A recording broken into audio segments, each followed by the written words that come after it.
Hello and welcome to my channel. तो चलिए discuss करते हैं 2019 की लॉजिकल रीजनिंग। पेपर बहुत ही नजदीक आ गया है, तो आप लोग जितना पीवाईक्यू लगाएंगे, जितना प्रैक्टिस करेंगे, उतना अच्छा रहेगा एग्जाम को समझने के लिए, एग्जाम की समझ बढ़ेगी। तो चलिए वीडियो शुरू करते हैं। First question, consider the following statement and conclusion. Statement given है और उसका कंक्लूजन दिया है। आपको बताना है कि कौन सा कंक्लूजन स्टेटमेंट से निकल के आएगा। स्टेटमेंट क्या है? Some rats are cats, some cats are dog, no dog is cow. इस स्टेटमेंट से हम दो डायग्राम बना सकते हैं। पहला, some rats are cats, some rats are cats, ये बीच वाला रैट एंड कैट दोनों हो जाएगा। फिर कह रहा है some cats are dog, some cats are dog. एक तो इस तरह का डायग्राम बन सकता है यहां से, सम कैट्स आर डॉग। और सेकेंड, रैट्स आर कैट्स, और स्टेटमेंट ये तो नहीं कह रहा ना कि डॉग रैट नहीं हो सकता, तो एक यहां बना सकते हैं कि some cats are dog. Third है no dog is a cow, एक यहां पे हो सकता है no dog is a cow अलग, और कह रहा है no dog is a cow, ऐसे भी तो हो सकता है काउ। बस डॉग काउ नहीं होना चाहिए, बट स्टेटमेंट ये नहीं कह रहा कि रैट और कैट काउ नहीं हो सकता। कंक्लूजन क्या निकल के आएगा? No cow is a cat, कोई काउ कैट नहीं है। बट अगर हम डायग्राम 1 को और डायग्राम 2 को देखें, no cow is a cat, first diagram में तो कोई भी काउ कैट नहीं है, बट सेकेंड डायग्राम में सम कैट्स आर काउ, यहां पे तो हो रहा है। और हमने ऐसे वाले स्टेटमेंट एंड कंक्लूजन में ये अभी तक सीखा है कि जब तक कभी कंफर्म आंसर ना निकले, वो स्टेटमेंट, वो कंक्लूजन सही नहीं होता है। तो फर्स्ट कंक्लूजन तो कैंसिल हो गया। No dog is a rat, यहाँ पे फर्स्ट डायग्राम पे कोई भी डॉग रैट नहीं है, बट सेकेंड डायग्राम में डॉग और rat, some dogs are rat and some rats are dog. Second conclusion भी कैंसिल आउट। ऐसे क्वेश्चन में जितना आप इमेजिन कर सकते हैं, जिस तरह का डायग्राम इमेजिन कर सकते हैं कि कौन कौन सी पॉसिबिलिटीज हो सकती है, वो पॉसिबिलिटीज लेके हमें चलना है।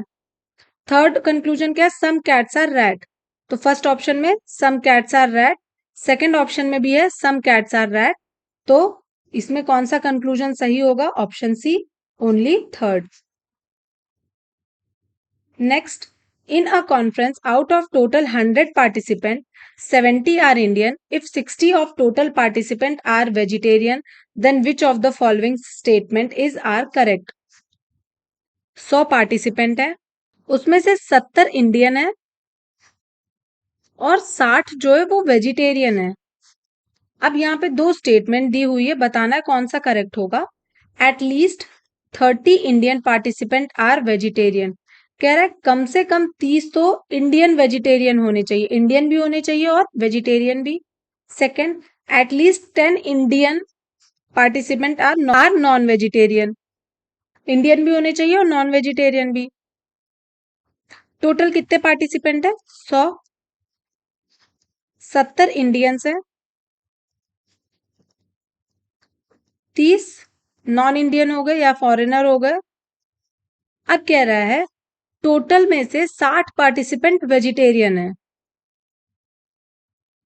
यहाँ पे 60 वेजिटेरियन है। अब यहाँ पे नहीं पता कि ये 60 लोग कौन है जो वेजिटेरियन है। अब एक बार एज्यूम करते हैं कि ये जो 30 के 30 नॉन इंडियंस हैं, ये सारे के सारे वेजिटेरियन होंगे। अगर इनमें से 30 वेजिटेरियन निकाल दिया जाए, तो कम से कम यहाँ कितने लोग बच रहे हैं? 30 लोग इंडियन बच रहे हैं जो वेजिटेरियन है। क्वेश्चन क्या कह रहा है? एटलीस्ट 30, कम से कम 30 तो होने चाहिए। अब यहाँ पे कम से कम 30 निकल के आ रहा है, 30 से नीचे तो नहीं हो सकते। अगर ये इमेजिन करें कि ये 30 के 30 वेजिटेरियन है, तो यहाँ पे टोटल 60 लोग हैं, कम से कम 30 लोग तो बच ही रहे हैं जो इंडियन वेजिटेरियन है। तो फर्स्ट स्टेटमेंट करेक्ट हो गया कि एटलीस्ट 30 लोग तो वेजिटेरियन होंगे। मैक्सिमम कितने हो सकते हैं? 70 इंडियन है, हो सकता है 60 के 60 वेजिटेरियन है।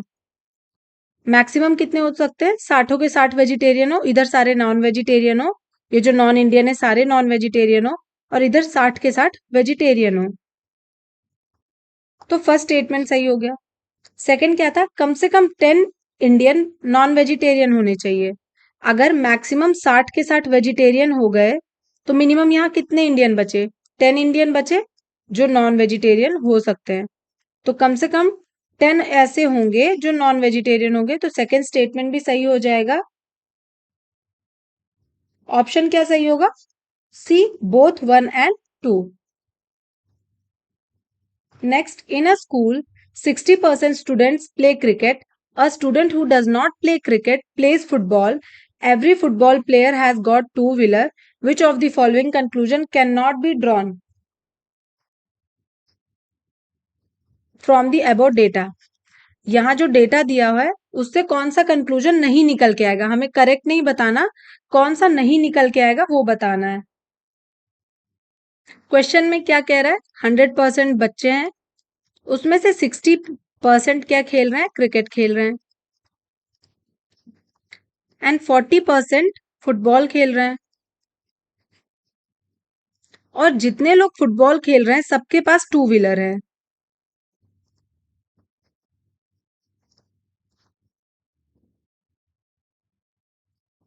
अब यहाँ पे कंक्लूजन क्या दिया है पढ़ते हैं।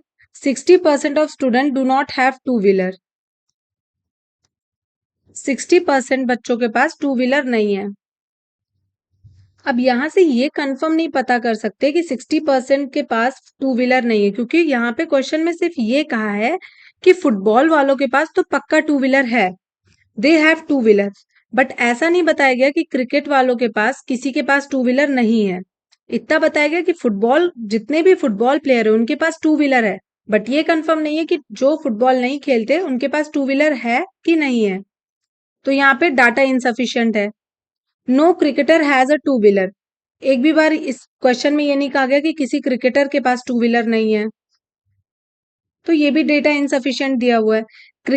अब थर्ड वाला देखिए, थर्ड वाला क्या कह रहा है? Cricket players do not play football. Cricket के जो प्लेयर्स हैं वो फुटबॉल नहीं खेलते। क्वेश्चन यहाँ पे क्या दिया था? A student who does not play cricket. जो क्रिकेट नहीं खेलते वो फुटबॉल खेलते हैं, पर ऐसा तो नहीं दिया गया ना कि जो क्रिकेट खेलते हैं वो फुटबॉल नहीं खेलते।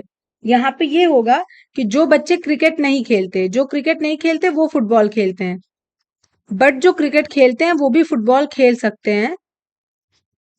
तो यहाँ पे ये भी डेटा इनसफिशियंट है, कंफर्म नहीं है। तो करेक्ट आंसर क्या होगा? Option D, 1, 2 and 3। Next, if x is greater than or equal to 25 and y is less than or equal to 40, then which one of the following is always correct? Question क्या कह रहा है? x या तो 25 से बड़ा है या तो 25 के बराबर है, y 40 से छोटा है या 40 के बराबर है। x 25 से बड़ा या बराबर है तो 25 हो सकता है, 26 हो सकता है, 27, ऐसे सो ऑन। और y क्या कह रहा है? 40 से छोटा है और बराबर है, या तो 40 होगा, 40 से छोटा होगा, ऐसे हम वैल्यू रख सकते हैं। ऑप्शन ए क्या कह रहा है? x is greater than y। x अगर इक्वल टू 25 है और y इक्वल टू 40 है, तो x क्या y से बड़ा होगा? नहीं। एक भी कंडीशन हमें रॉन्ग प्रूव कर देनी है, तो एक कंडीशन तो ये हो गया, दूसरा कंडीशन ये, तो x y से बड़ा नहीं है।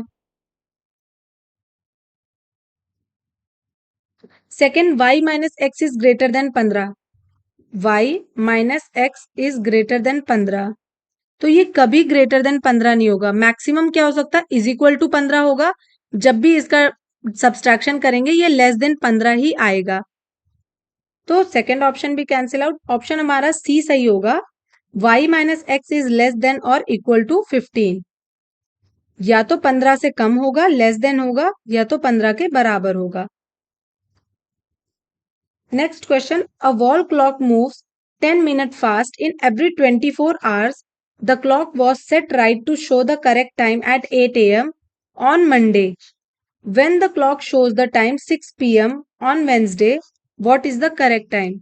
Clock है जो 24 hours में 10 मिनट फास्ट हो जाती है। अगर क्वेश्चन क्या कह रहा? अगर 8 बजे सुबह 8 a.m. सुबह मंडे को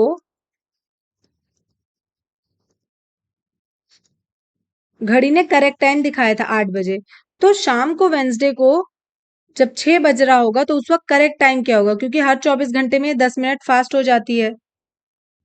8 AM से दूसरे दिन 8 AM ट्यूसडे तक ये 24 घंटे में क्या हुई होगी, 10 मिनट फास्ट हुई होगी। यहाँ पे 10 मिनट ऐड कर देते हैं। फिर ट्यूसडे से लेके 8 AM सुबह तक ये फिर 10 मिनट फास्ट हुई होगी। हर 24 घंटे में 10 मिनट फास्ट हो रही है। अब 8 AM के बाद हमें शाम का 6 बजे देखना है, उसी दिन का, वेंसडे का। 6 PM वेंसडे को 10 घंटे चली है। अगर 24 घंटे में 10 मिनट फास्ट होती है तो 1 घंटे में कितने मिनट फास्ट होगी, 10/24। अब 8 AM से 6 PM तक घड़ी चली है 10 घंटे। अब 10 घंटे में कितने मिनट का चेंज होगा, 10/24 इंटू 10। इसको जब डिवाइड करेंगे ये आएगा 100/24। ये पूरा तो नहीं कैंसिल आउट होगा, ये कुछ 4.1 आंसर आएगा, बट हमें एग्जैक्ट 4 मिनट लेना है। 10 घंटे में घड़ी ने चेंज किया है 4 मिनट, क्योंकि यहाँ पे आंसर जो है मिनट में ही दिया है, फिर सेकंड नहीं दिया, तो हम डायरेक्ट लेते हैं 4 मिनट।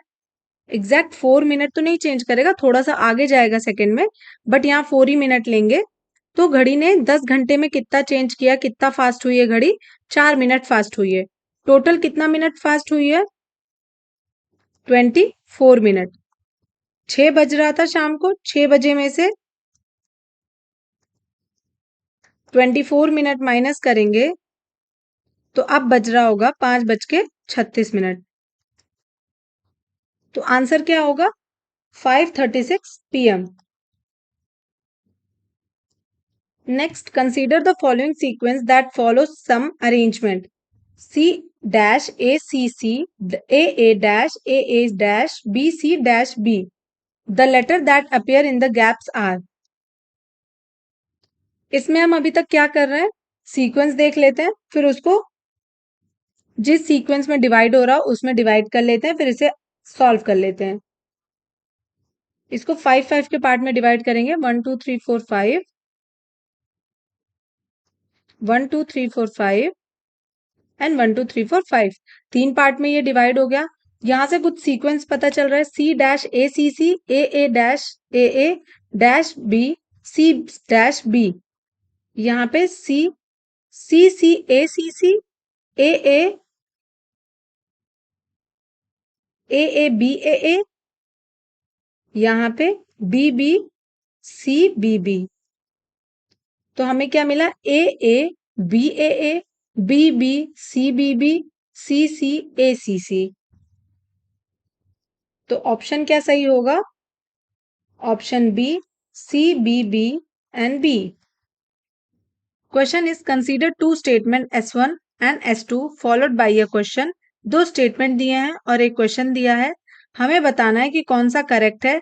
स्टेटमेंट 1 से आंसर आ सकता है या स्टेटमेंट 2 से ही आ जाएगा, या दोनों को यूज करके भी नहीं आएगा, या दोनों स्टेटमेंट यूज करके आंसर आ जाएगा। फर्स्ट स्टेटमेंट क्या है, P and Q both are prime numbers. P and Q prime numbers, अगर P ले लेते हैं 2 एंड Q ले लेते हैं 3, तो P Q an odd integer होना चाहिए, तो ये 6 हो जाएगा। तो ऑड इंटीजर तो नहीं निकल के आया। अगर स्टेटमेंट 1 से ही लें तो P की वैल्यू रखते हैं 3, Q की वैल्यू रखते हैं 5, 5 इंटू 3 इज इक्वल टू 15। तो यहाँ पे ये odd integer P multiplied by Q एक ऑड इंटीजर हो गया। तो स्टेटमेंट 1 से तो ये पता चला कि एक कोई प्राइम नंबर रखेंगे तो आंसर निकल के आएगा। स्टेटमेंट 2 देखते हैं, P प्लस Q एक ऑड इंटीजर होना चाहिए, तो 3 + 5 अगर करेंगे तो ये 8 हो जाएगा, इवन नंबर आ जाएगा। इसी तरह अगर 2 + 5 करेंगे तब ये जाके ऑड इंटीजर आएगा। तो P प्लस Q अगर इसको मल्टीप्लाई करेंगे 2 × 5 तो ये आ जाएगा 10, जो कि ऑड इंटीजर नहीं है। तो ना स्टेटमेंट 1 से कंफर्म पता चल रहा है कि कौन सा ऑड इंटीजर होगा, ना स्टेटमेंट 2 से पता चल रहा है। तो इसका आंसर क्या होगा? Option C, both S1 and S2 taken together are not sufficient to answer the question. Next, if every alternative letter of English alphabet from B onwards, B से B को भी include करना है, written in lower case, B को lower case में भी लिखना है, and the remaining letter are capitalized, then how is the first month of second half? Second half का पहला महीना पूछा है, कैसे लिखा जाएगा? 12 महीने टोटल होते हैं। फर्स्ट हाफ में जनवरी टू जून, सेकेंड हाफ में जुलाई टू दिसंबर। जुलाई पूछा है, सेकेंड हाफ का पहला महीना, सेकेंड हाफ का पहला महीना होता है जुलाई, तो पूछा है जुलाई किस तरह हम लिख सकते हैं।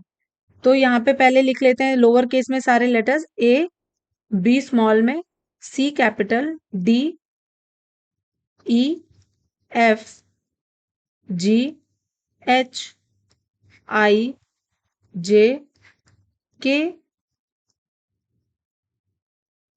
L M N O P Q R S T U. तो जे किस तरह लिखा जाएगा? जे होगा स्मॉल में, यू होगा कैपिटल में, एल होगा स्मॉल में, वाई होगा कैपिटल में।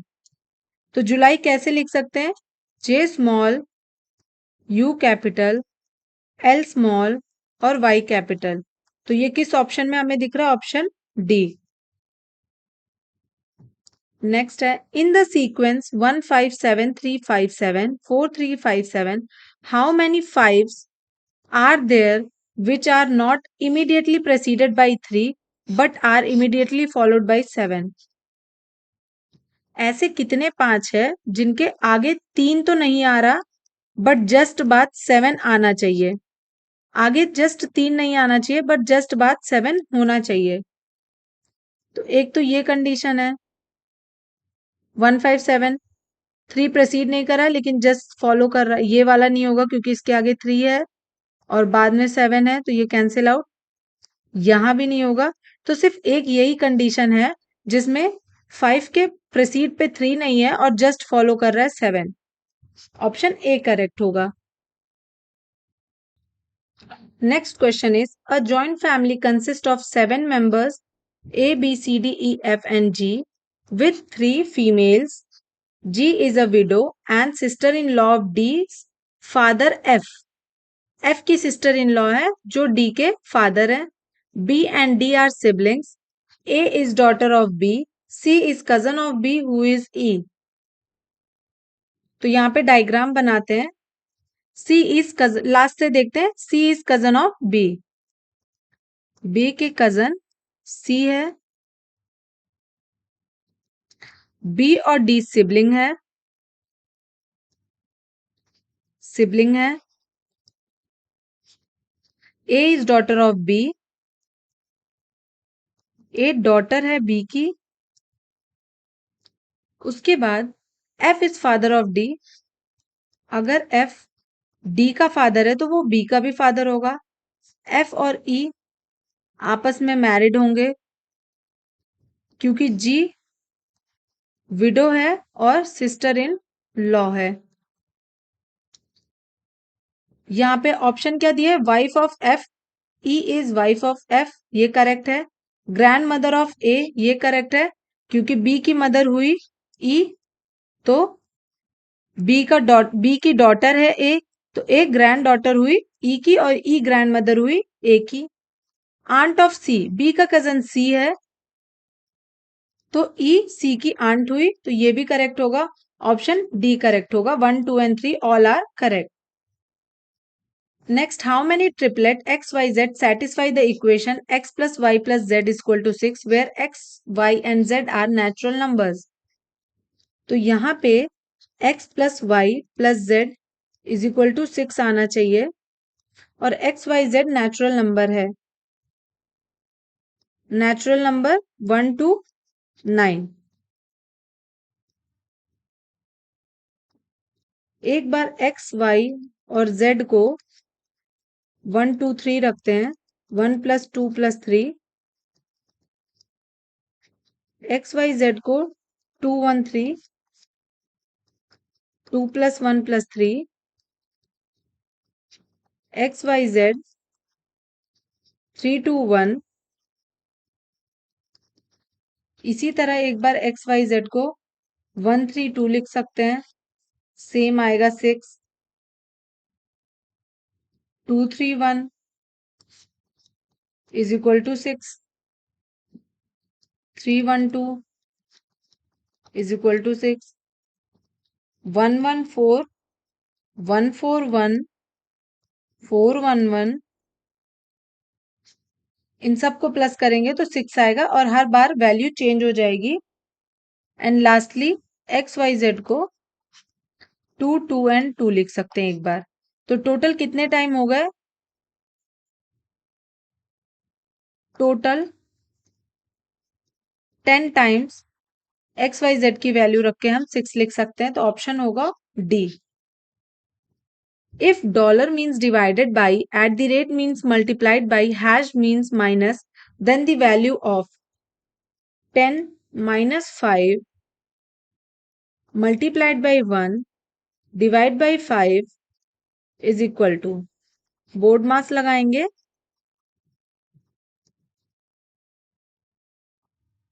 First we have to divide, then 10 minus 5 multiplied by 1 upon 5, 1, 10 minus 1 is equal to 9. Answer is option D, 9. Next question is, read the following statement S1 and S2 and answer the two items that follows.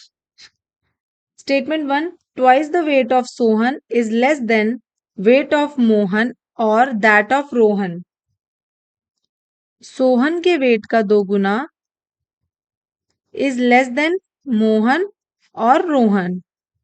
Statement 2, twice of weight of Rohan is greater than weight of Mohan or that of Sohan.